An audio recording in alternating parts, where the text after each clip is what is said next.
تو کہا ضربت علی، یہ ضربت بڑی قیمت والی ضربت ہے، جو کس کے لیے چل رہی ہے؟ پروردگار عالم کے لیے چل رہی ہے۔ کئی لوگ سوال کرتے ہیں کہ آپ شیعہ کہتے ہو علی شیر خدا ہیں، علی بہادر ہیں، کہ کیسے ممکن ہے کسی کے گھر پہ حملہ ہو جائے، اتنا بڑا شیر ہو اور اپنا دفاع نہ کرے؟ سب سے بڑی مسٹیک جب ہم کرتے ہیں نا، جب ہم اہل بیت کو یا انبیاء کو یا اولیاء کو اپنے ساتھ کمپیئر کرتے ہیں کہ میرے گھر پہ حملہ ہو جائے میں کیا کروں گا، تو ہم تو بہت سارے کام کریں گے جو اہل بیت نہیں کرتے۔ یہ جملہ کہ ہم نے کبھی بھی اپنی ذات کی خاطر کبھی تلوار نہیں چلائی، اگر دین خدا کے فائدے میں تھا تو تلوار چلائی۔ اور آپ سے ایک سوال ہے، ہر انسان کا اپنا امتحان ہوتا ہے۔ مثلا جوان کا امتحان اپنا ہے، بچے کا امتحان اپنا ہے، بوڑھے کا امتحان اپنا ہے۔ دو لوگ ہیں، دونوں 100 روپیہ مثلا اللہ کی راہ میں دیتے ہیں، کیا دونوں کا اجر برابر ہے؟ ایک وہ ہے جس کی دن کی دہاڑی 100 روپیہ ہے، ایک وہ ہے جس کی دن کی دہاڑی 1000 روپیہ ہے، دونوں نے 100 دیا، اجر کس کا زیادہ ہے؟ امتحان میں فرق ہوا۔ کسی نے کہا مولانا فلاں بندہ ہے، اس نے 6 مہینے تک کسی نامحرم کو نہیں دیکھا۔ ہم نے کہا یہ اتنا متقی آدمی ہے کہاں تو 6 مہینے تک کسی نامحرم کو نہیں دیکھا، بعد میں پتا چلا جناب جیل میں تھے۔ ہاں بھائی، وہ دیکھ ہی نہیں پایا تو کمال کیسا؟ کمال تب ہے جب گناہ پہ طاقت ہو اور انسان گناہ نہ کرے، جس میں صلاحیت ہی نہیں ہے، جو ہے ہی مثلا آنکھوں سے نابینا اور کہیں کسی نے کسی کو دیکھا ہی نہیں ہے۔ بھائی یہ ہے ہی نابینا تو یہ دیکھے گا تو کیا دیکھے گا؟ تو ہر انسان کا امتحان الگ ہوتا ہے۔ اب جن کی جو جانتا ہی اس نام سے ہو اس کو معاشرہ کہ یہ لڑتا ہے، یعنی مکے میں، مدینے میں، عراق میں، ہر جگہ مشہور تھا علی شیر خدا ہے، بڑا تلوار باز ہے، بہت لڑتا ہے علی بن ابی طالب۔ اب اس کا امتحان کیا ہے؟ جو لڑتا ہو اور اسے یہ بولا جائے کہ لڑنا تیرا امتحان ہے تو اس کے لیے کوئی بہت بڑی بات نہیں ہے۔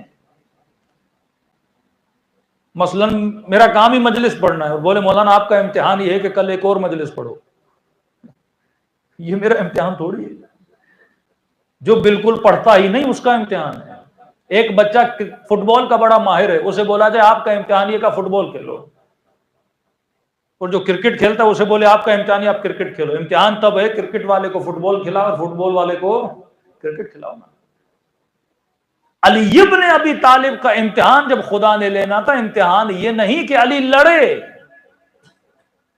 لڑنا علی کی ذات میں، شجاعت و بہادری تو علی کی نیچر میں۔ اب امتحان امیر المومنین کیا ہے؟ امتحان علی یہ ہے کہ علی تلوار نکالنے کی طاقت رکھنے کے باوجود تلوار نہ نکالے دین خدا کے لیے۔ سیدہ زینب کا امتحان کیا ہے؟ وہ بی بی جو کبھی گھر سے نہ نکلے، کہ جب کوفے آئیں تو امیر المؤمنین خود کہیں کہ حسن رات ہونے دو، پھر قافلے کو کوفے میں لانا۔ جو چلیں تو اماریوں کے اندر چلیں،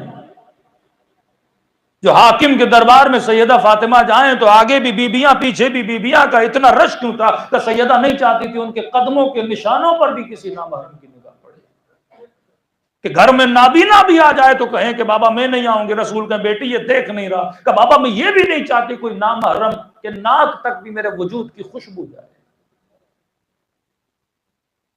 اور اس کی بیٹی جناب سیدہ زینب، اب امتحان یہ ہے کہ یہ بی بی بھرے دربار میں آئے نا، خدا امتحان وہی لیتا ہے جو میرے لیے بہت مشکل ہے، کہ تم میرے دین کے لیے کر کیا سکتا ہے۔ سیدۃ نساء العالمین، جن کا نبی کے زمانے میں لقب تھا صدیقہ طاہرہ، کہ کسی کو حکم شرعی اور احکام شرعی پوچھنے تھے تو نبی اپنی بیٹی کے پاس بھیجتے تھے خواتین مدینہ کو، کہ جاؤ میری بیٹی سے پوچھو۔ اس بی بی کا امتحان کیا ہے کہ دربار میں جاتی ہے، حق مانگنے جاتی ہے، اور زمانہ اس بیوی کو جھٹلاتا ہے کہ جو آپ کہہ رہی ہیں وہ صحیح نہیں ہے۔ حضرت یوسف کا امتحان کیا ہے؟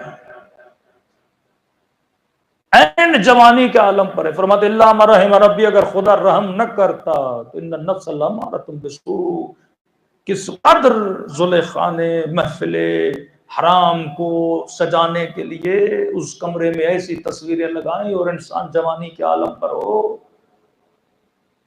اور اس امتحان میں پاس ہونے کے نتیجے میں خدا نے یوسف کو کیا دیا؟ تعبیر خواب کا علم دیا۔ جب ہم کسی امتحان کو پاس کرتے ہیں پھر خدا وہ دیتا ہے کہ ہم نے سوچا بھی نہیں، کسی کو باب الحوائج بنا دیا۔ کتنا بڑا مقام عطا کیا اہل بیت علیہ السلام انہی امتحانوں کی وجہ سے۔ یہ امتحان حیوان کے لیے نہیں ہے، یہ امتحان انسان کے لیے۔ اب میں نے کسی امتحان کو پاس ہی نہیں کرنا کہ میں روزہ رکھ رہا ہوں، یہ میرا امتحان ہے۔ اصلاً کانسیپٹ آف روزہ کیا ہے؟ کہ بھوک کو احساس کرو۔ بعض اوقات ہم اس احساس میں روزہ رکھنے کے بعد بھی جینا سیکھتے نہیں ہیں۔ پیاس کو فیل کرو، بھوک کو فیل کرو، پھر یہ سوچو کہ جن کو کھانا نہیں ملتا وہ کیا فیل کرتے ہیں۔ پھر فرمایا روح کے ارتقاء کے لیے ہے کہ جب تم نے فیل کر لیا اب جاؤ ان بھوکوں کے پیچھے جن کو کھانا نہیں ملتا، جن کے گھروں میں رات کے لیے کھانا نہیں ہے، اور انہیں جا کے کھانا دو، اور جتنا ان کو کھانا کھلاؤ گے یہ تمہارا روحانی ارتقاء جو روزے کے تصور میں ہے، یہ کانسیپٹ آف روزہ تمہارا بڑھتا رہے گا۔ امام حسین کی پیاس کا احساس ہوگا نہیں تو کیسے سمجھ میں آئے گا کہ واقعا پیاس کیا ہوتی ہے؟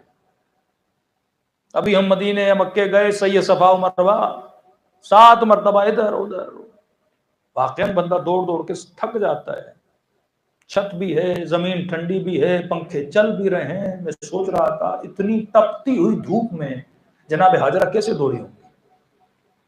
ابھی تو انہوں نے فلیٹ بنا دیا، زمین نرم کر دی، سب کچھ کر دیا نا۔ اس زمانے میں سوچیں کہ ریتی ہوگی، پہاڑیوں کی چڑھائیاں ہوں گی، اللہ کی خاطر آئی ہیں، دور سے پانی نظر آتا ہے، بیٹے کی محبت ہے، پھر دوڑتی ہیں، پھر دوسری پہاڑی کی طرف 7 مرتبہ یہ بی بی دوڑی ہیں، تب جا کے آب زمزم خدا نے نکالا ہے، اور تا قیامت بی بی کو شاعر اللہ بنا دیا اور اللہ کی نشانی بنا